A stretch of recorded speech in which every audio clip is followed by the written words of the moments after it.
रक्षा मंत्री राजनाथ सिंह ने कहा, पूरी दुनिया ने देखा है कि कैसे गैर जिम्मेदाराना तरीके से पाकिस्तान की ओर से भारत को अनेक बार एटमी धमकियां दी गईं। श्रीनगर की धरती से वे पूरी दुनिया के सामने यह सवाल उठाना चाहते हैं कि क्या ऐसे गैर जिम्मेदार और धूर्त राष्ट्र के हाथों में परमाणु हथियार सुरक्षित है। वे मानते हैं कि पाकिस्तान के एटमी हथियारों को IAEA अंतर्राष्ट्रीय परमाणु ऊर्जा एजेंसी की निगरानी में लिया जाना चाहिए।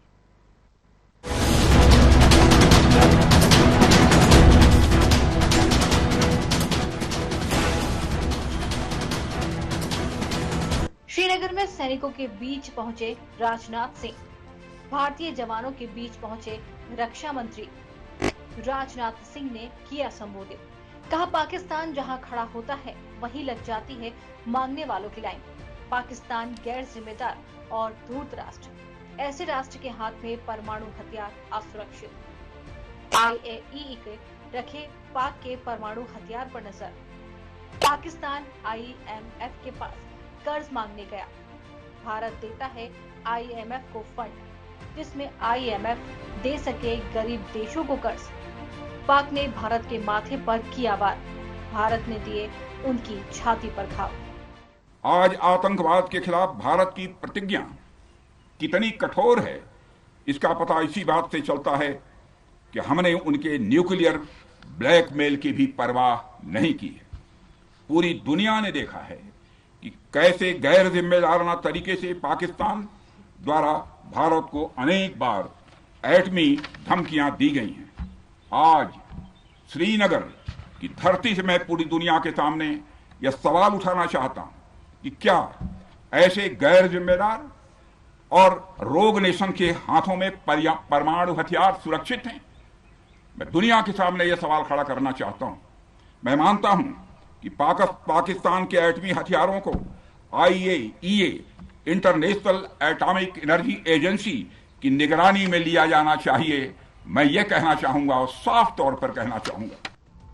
रक्षा मंत्री राजनाथ सिंह ने कहा कि रही बात पाकिस्तान की, तो वह देश तो मांगते मांगते अपनी जहालत में एक ऐसी हालत में आ गया है कि उसके बारे में ये भी कहा जा सकता है कि पाकिस्तान जहां खड़ा होता है वहीं से मांगने वालों की लाइन शुरू होती है।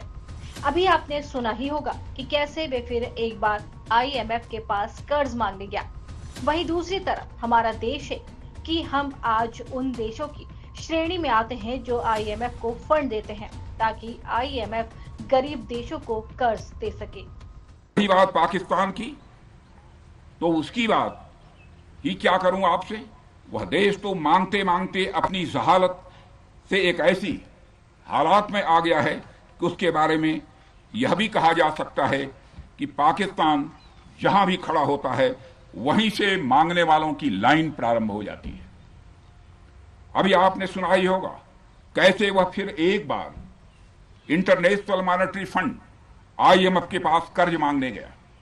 वहीं दूसरी तरफ हमारा देश है कि हम आज उन देशों की श्रेणी में आते हैं जो IMF को फंड देते हैं ताकि IMF गरीब देशों को कर्ज दे सके। ऐसी स्थिति में हमारा यह भारत है। रामचरितमानस में स्वामी तुलसीदास जी ने लिखा है, जहां सुमतितः संपत्ति नाना, जहां कुमतितः विपत्ति निदाना। यानी जहां सुमति होती है, अच्छी नीतियां होती हैं, वहां सुख और समृद्धि होती है, और जहां कुमति होती है, बुरी मति होती है, केवल दूसरों के हित की भावना होती है, वहां तरह तरह की विपत्तियां स्वाभाविक रूप से आती ही हैं। पाकिस्तान जिसका जीता जागता यह उदाहरण है। रक्षा मंत्री राजनाथ सिंह ने कहा कि ऑपरेशन सिंदूर आतंकवाद के खिलाफ भारत की ओर चलाई गई अब तक के इतिहास की सबसे बड़ी कार्रवाई है। 35 से 40 वर्षों में भारत सरहद पार से चलाए जा रहे आतंकवाद का सामना कर रहा है।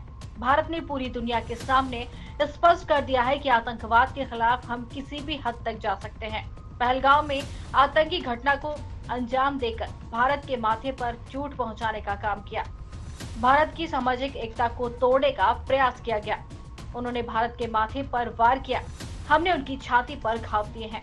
पाकिस्तान के जख्मों का इलाज इसी बात में है कि वे भारत विरोधी और आतंकवादी संगठनों को पनाह देना बंद करें, अपनी जमीन का इस्तेमाल भारत के खिलाफ न होने दें। ऑपरेशन सिंदूर आतंकवाद के खिलाफ भारत द्वारा चलाई गई अब तक के इतिहास की मैं मानता हूं यह सबसे बड़ी कार्रवाई है। 35-40 वर्षों से भारत सरहद पार से चलाए जा रही आतंकवाद का सामना कर रहा है। आज भारत ने पूरी दुनिया को यह साफ कर दिया है, यह स्पष्ट कर दिया है कि आतंकवाद के खिलाफ हम किसी भी हद तक जा सकते हैं।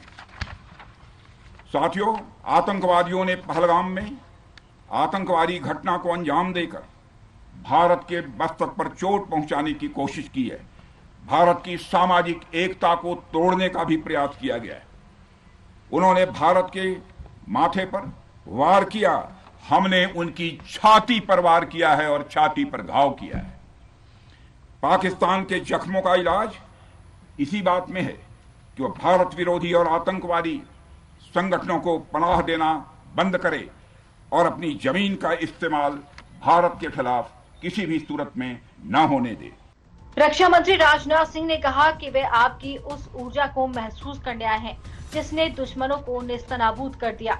आपने जिस तरीके से सीमा के उस पार पाकिस्तान की चौकियों और बंकरों को ध्वस्त किया, दुश्मन उसे कभी भूल नहीं पाएगा।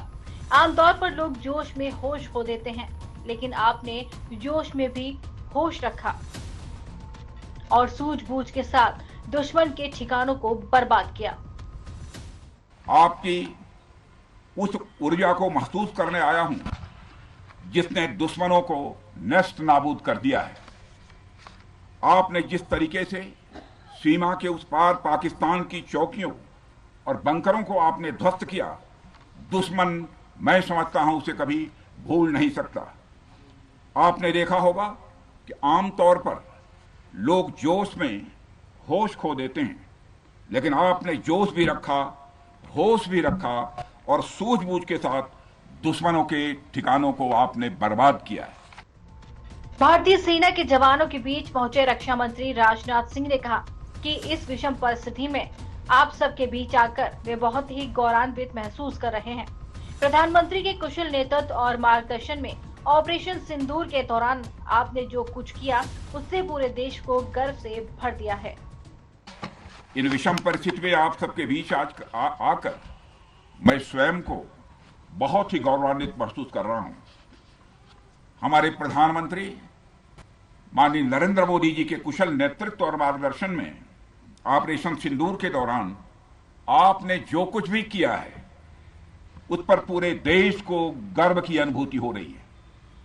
मैं अभी भले ही आपका रक्षा मंत्री हूं, लेकिन उससे पहले तो मैं भारत का एक नागरिक हूं। रक्षा मंत्री के साथ साथ मैं आज भारत के नागरिक के रूप में भी आप सबके प्रति आभार व्यक्त करने के लिए यहां मौजूद हूं।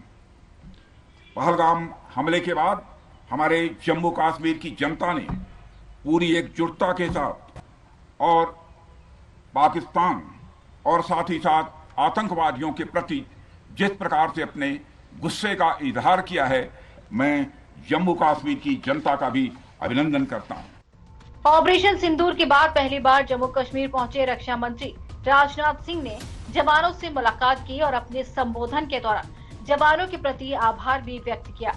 राजनाथ सिंह ने कहा कि पहलगाम में हमले के बाद जिस तरह से जम्मू कश्मीर के लोगों ने पाकिस्तान और आतंकवादियों के खिलाफ अपना गुस्सा जाहिर किया, वे जम्मू कश्मीर के लोगों को भी सलाम करते हैं। वे जहां उस ऊर्जा को महसूस करने आए हैं जिसने दुश्मनों को तबाह कर दिया। सीमा पार पाकिस्तानी चौकियों और बंकरों को आपने नष्ट किया, दुश्मन इसे कभी नहीं भूल पाएगा। Desk report, news hour 24/7 Bhopal.